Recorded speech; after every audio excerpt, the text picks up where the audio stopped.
Hello दोस्तों। नमस्कार। तो दोस्तों, एक कहावत सुनी होगी कि छन से जो टूटे कोई सपना, जग सूना सूना लागे, जग सूना सूना लागे। तो दोस्तों, आज ट्रांसफ़र पॉलिसी को जो है रोक लगा दी गई और ट्रांसफ़र यानी कि बंद कर दीजिए कि भैया ट्रांसफ़र नहीं होगा। और बोला गया है कि साहब, जब तक आपकी सक्षमता की पांचों परीक्षा नहीं हो जाती हैं तब तक ट्रांसफ़र नहीं होगा। हर व्यक्ति को इसका लाभ दिया जाएगा। ये सब चीज़ें हैं। उससे भी पहले कुछ महान शिक्षक जी हैं, वो लोग ट्रांसफ़र को लेके चले गए कोर्ट में। कोर्ट से जब ऑर्डर आया तो मंत्री साहब ने अपना पॉलिसी को रोक लगा दी और ट्रांसफ़र पे भी रोक लगा दी। अब बोला कि दोबारा से पॉलिसी बनेगी। तो ये सब चीज़ें हैं। समझ में ये नहीं आता है कि आदमी अभी जो 300-400 किलोमीटर दूर है, यदि वो अभी मान के चलिए, देखिए, थोड़ा बहुत पास पहुंच जाता तो क्या ख़राब होता। जो व्यक्ति 200-300 किलोमीटर दूर है और अपने 100 किलोमीटर भी पास आ जाएगा तो क्या ख़राब है क्या। अनुमंडल ही सही पुरुषों के लिए देखा जाए तो।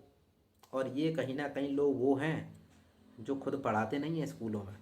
वो केवल इस चीज़ से मतलब रखते हैं कि हमारे आसपास रहेंगे तो हम राजनीति कर लेंगे, हम आसपास रहेंगे तो हम अपना दबदबा बना के रखेंगे, हम आसपास रहेंगे तो जो भी टीचर्स हैं उन पे दबदबा बना के रखेंगे, उन्हें डराएंगे धमकाएंगे। ये सब चीज़ें होती हैं।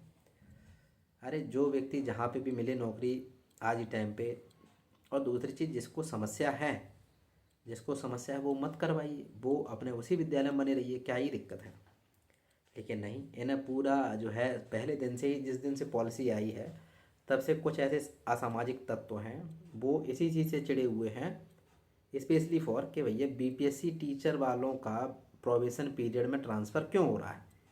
वो बस इसी चीज़ से चिढ़े हुए हैं कि बीपीएससी वाले टीचर का ट्रांसफ़र नहीं होने देंगे। मतलब उन्हें अपनी दुख से दुख ही नहीं है, वो इससे दुखी हैं कि बीपीएससी लोगों का ट्रांसफ़र हो रहा है, बीपीएससी वालों का ट्रांसफ़र हो रहा है।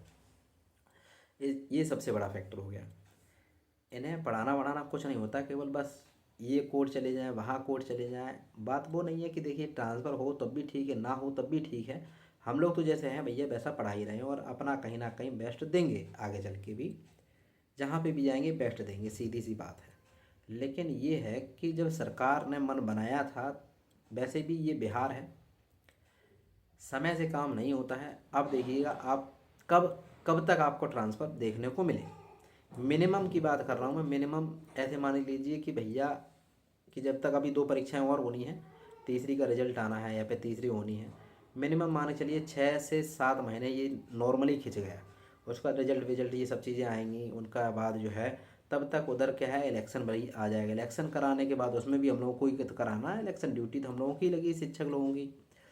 तो भैया इलेक्शन विलेक्शन कराने के बाद फिर पता नहीं सरकार बनी बनी ना बनी, या ये चेंज हो गए वो चेंज हो गए। लगभग अब ट्रांसफ़र बिल्कुल रुक गया है।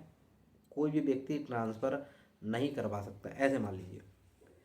और होगा भी तो मिनिमम मान के चलिए 1 से 1.5 साल आगे खिंच चुका है, इससे पहले नहीं आएगा। आप खुद ही देखते होंगे कि साहब जब पॉलिसी तैयार हो रही थी, पॉलिसी में जब बनी तो मिनिमम कहा गया था 15 से 20 दिन में हम लोग बना के तैयार कर देंगे, लेकिन 100 से 115 दिन लगे थे पॉलिसी को लाने में। उसके बाद सॉफ्टवेयर बना और सॉफ्टवेयर बनने में ही कम से कम 1 महीना निकल गया। उसके बाद पोर्टल पे आया, पोर्टल के लिए 20-25 दिन दिए गए, पता नहीं करने में वाले थे या नहीं थे। तो ये सब चीज़ें हैं। सरकार को भी इस हिसाब से पॉलिसी बनानी चाहिए थी कि भैया हर एक व्यक्ति के हित में होनी चाहिए। बाकी मैं पॉलिसी का ना ही विरोध कर रहा हूँ, ना ही समर्थन कर रहा हूँ। जो भी था जैसा था, जब सब कुछ ठीक था, ठीक है। लेकिन वही वही है। अब उस व्यक्ति से पूछिए जो महिला है, जिसकी शादी हो गई है। वैसे मुझे पर्सनली ऐसा लगता है कि देखिए जो महिलाओं के साथ था पंचायत वाला, वो बिल्कुल सही था। क्योंकि बहुत सारी जगह आप देखते हैं कि महिलाओं का शोषण होता है, ये रियल बात है। चाहे इसको कोई नेगेटिव ले चाहे पॉजिटिव ले, महिलाओं के साथ शोषण होता है। महिलाएं अगर अपने लोकल उसमें रहेंगी तो कहीं ना कहीं सेफ रहेंगी और उन्हें कोई दिक्कत नहीं आएगी। उनके लिए पंचायत वाला ऑप्शन सही था, सही था, 100% सही था। ऐसा होना भी चाहिए। लेकिन पुरुषों के साथ भी अगर देखा जाए अनुमंडल की जगह पे ना देके प्रखंड कर दिया जाता तो बेस्ट रहता। है ना, लेकिन तब भी समस्या होती। अब जैसे कि मान लेते हैं हम गया जिला में कोई आदमी जाना चाहता है, ठीक है, कोई व्यक्ति गया जिले में जाना चाहता है, उसमें मान लो 7 8 9 10 जितने भी मान लो प्रखंड हैं बाई चांस, ठीक, जितने हों मुझे जानकारी नहीं है, तो उसमें अब मान लेते हैं कि 20 25 हज़ार एक में कैसे चले जाएंगे, ये भी कहीं ना कहीं सरकार का है। हाँ, ऐसा हो सकता था कि जिले के एक दो में इधर से दे दो एक दो में उधर, तो बहुत वही पड़ जाती है अनुमंडल वाली। तो एक मतलब प्रखंड में, अब मान लेते हैं कि ज़्यादातर हम लोग चलो बात करते हैं, जैसे कि मान लो कोई मुंगेर आना चाहता है, मुंगेर में भैया 9 प्रखंड हैं। अब 9 प्रखंड जो है 10 हज़ार लोग इसी में दे दें, तो क्या 10 हज़ार टीचर को मुंगेर में पोस्टिंग दी जा सकती है? नहीं दी जा सकती है। इसीलिए शायद अनुमंडल बनाए हुए हों, क्योंकि एक थोड़ा बड़ा सा एरिया कवर करेगा, और इसमें नहीं मिलेगा तो इस अनुमंडल में दे दिया जाएगा, इसमें नहीं मिलेगा तो इसमें दे दिया जाएगा। हालांकि ये था कि आपके आसपास की रेडियस के 100 से 150 किलोमीटर की रेडियस में आपको कहीं ना कहीं स्कूल दे दिया जाएगा, ये था। लेकिन नहीं मंजूर था आप लोगों को, और भैया रद्द करा दिया गया है। अब कब तक होगा इलेक्शन, इसका कहना मुश्किल है। अब बस आराम से जहाँ जैसे हैं वहाँ रहिए। बाकी आप लोग कुछ कहना चाहते हैं कमेंट बॉक्स में लिख दीजिएगा, कुछ ऐसे लोगों के लिए अच्छे अच्छे शब्द जो कि हमें भी पढ़ के अच्छा लगे। ठीक है दोस्तों, नमस्कार, जय हिंद, जय Bharat, thank you so much.